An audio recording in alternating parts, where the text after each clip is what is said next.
Bom, então vamos falar agora sobre as patologias cirúrgicas cardíacas. Bom, quando a gente fala das cirurgias do coração em si, a gente já entende que são cirurgias, né, extremamente delicadas e é um cliente que provavelmente ele não vai ficar conosco na clínica cirúrgica, pela própria gravidade da dinâmica da cirurgia.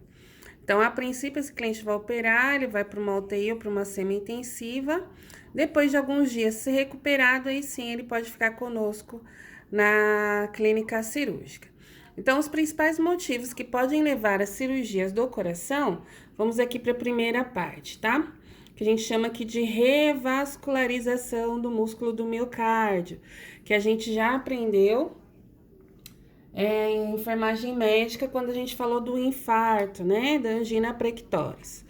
Então, quando há um bloqueio por gordura, que são as placas de ateroma, ou pelos coágulos, uma das coisas que a gente tem que fazer é fazer com que volte o fluxo de sangue, ó. Fiz uma simulação aqui. Então, aqui eu tenho a artéria coronária e ela tá obstruída aqui, ó. Não consigo passar o stent, né? Fazer um cateterismo, colocar um stent. Aqui para frente, eu não tá recebendo sangue. Este tecido aqui vai morrer, vai necrosar. E a partir daqui, então, a gente faz todo um procedimento que a gente já comentou em enfermagem médica para diagnosticar se o cliente está realmente infartando ou não. Então, vai fazer uma punção venosa, vai colher as enzimas cardíacas, CK, CKMB, troponina, vai rodar um eletrocardiograma, ali vai administrar a sequência mnemônica MONAB, né, que é a morfina, o oxigênio, os nitratos, né, o AS, para ver se esse fluxo aqui melhora. Se melhorar, é angina.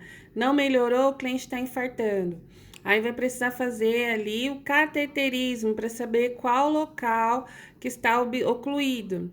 Que o cateterismo pode ser com ou sem contraste. Do cateterismo mesmo, se houver possibilidade, posso colocar a redinha aqui, ó, que é o stent, que ele vai bloquear aqui, ó, a camada de gordura, melhorando aqui e revitalizando o fluxo cardíaco.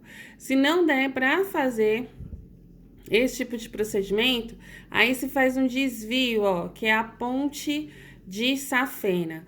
A safena é a veia da perna, que é uma veia que ela é removida através da região inguinal. Corta ela na região inguinal, corto ela ali também perto da região dos pés. E ali com um instrumento a gente retira e faz a ponte, que é o desvio. Se o cliente já fez uma ponte de safena, já utilizou a safena, posso usar também a mamária, tá? Ou outra veia que o médico achar por bem. E aí esse desvio vai fazer com que o fluxo de sangue ele retorne novamente. Esse tipo de cirurgia é uma cirurgia que a gente chama de aberta. Preciso fazer uma toracotomia para ter acesso. E aí, quando eu vou fazer o desvio, aí sim, eu preciso parar esse coração para poder cortar aqui e ter o fluxo. Então, a partir daí, vai fazer uma circulação extracorpórea. Outra cirurgia que a gente tem também é quando tem problema nas válvulas, tá? Ou na válvula mitral ou na válvula bicúspide, né? Que são as válvulas atrioventriculares. Isso geralmente acontece quando tem um prolapso, que é a queda da válvula não está fechando direitinho, então o sangue que precisa encher aqui para depois descer, ele começa a descer direto. E aí a pressão aqui ela diminui, o coração tem que trabalhar com um pouco mais de força aqui nos ventrículos, causando uma hipertrofia ventricular. E isso é péssimo. E pode ser também estenose. Essa válvula, os folhetos da válvula não fecham direito. E aí eu preciso fazer a troca da válvula, tá certo? E também pode ser algum tipo de alteração na atividade elétrica cardíaca. O ritmo ele está com problema. E aí tem dois tipos de procedimentos que podem ser feitos. Numa bradicardia, né, depois do diagnóstico, pode fazer uma cardioversão, onde dá um choque no coração para fazer com que os nós eles voltem a trabalhar com um ritmo mais próximo aqui, não tão distante, que aumente um pouquinho a frequência cardíaca, ou eu posso colocar um dispositivo elétrico que chama-se marca-passo. E aí, nesse caso, o marca-passo ele é definitivo. Na atividade elétrica cardíaca, a gente pode também dar uns antiarrítmicos, pode administrar uns cardiotônicos como Ancoron, a digoxina, como tratamento prévio clínico. Não resolvi aqui, aí tem que ir para o método mesmo, que é a parte da instalação do marca-passo, para que ele mantenha, ele arruma esse ritmo aqui, ó. Ele diminui aí o espaço entre uma frequência cardíaca e outra. O marca-passo temporário, ó, que eu coloquei aqui para vocês, ele também é utilizado quando se faz cirurgias, principalmente cirurgias cardíacas abertas, onde vai fazer a circulação extracorpórea e posteriormente precisa fazer que esse coração ele volte a funcionar através de um choque. E para a gente acompanhar esse ritmo cardíaco, para que não aconteça nada, o cliente ele vai usar o marca-passo temporário, né? Geralmente 24, 48 horas, e depois a gente retira.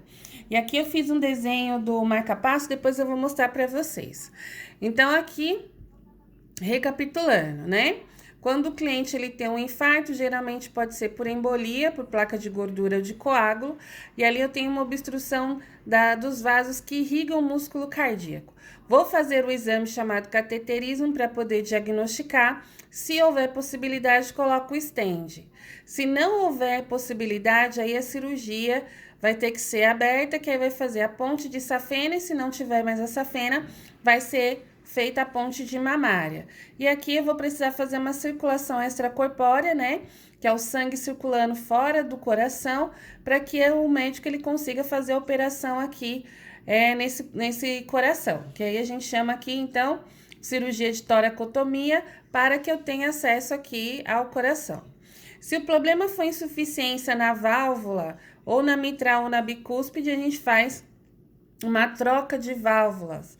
E as válvulas, elas são de dois tipos. A gente pode ter a válvula, que é a válvula biológica, né? Que é a válvula dura mater, que ela pode ser, geralmente ela é de bovino, e pode ser uma válvula sintética, que é essa válvula de Edwards, né? Que é esse modelinho aqui também, que vai fazer a substituição quando não há possibilidade da válvula biológica, ou quando eu coloquei a válvula biológica, não deu muito certo o procedimento, e aí eu coloco aqui essa válvula, que é a válvula,